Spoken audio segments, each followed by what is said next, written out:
có hồi về là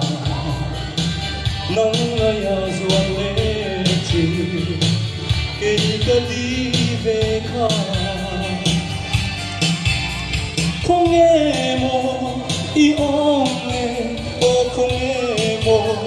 y ôm lê cái đi tìm ní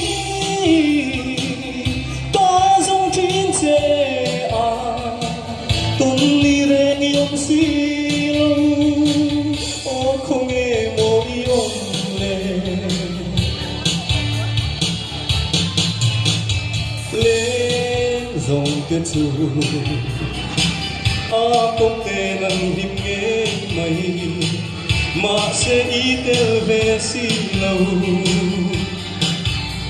không nghe mồ y ôm lê cất trả mày y lâu bia cái đi tìm đi ta dòng chuyến xe tâm đi re yom si lâu ô không nghe mồ y ôm lê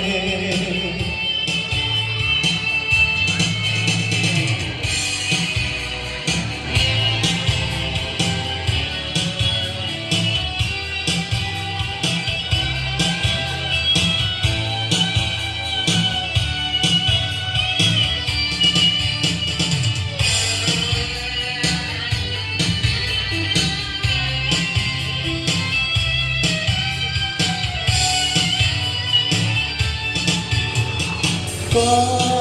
giang măng nghề loài khi sụp sen lấp khi có chân tu rèn đi lê mong ấy là các ta hiền ít thân lâu mồ anh e đang ta kín bán ta ít xem giải thiệt lê cây ai mang ấy tu y tông chuông hiền ca rinh lâu y tông chuông hiền ca rinh lâu y tông chuông hiền ca rinh lâu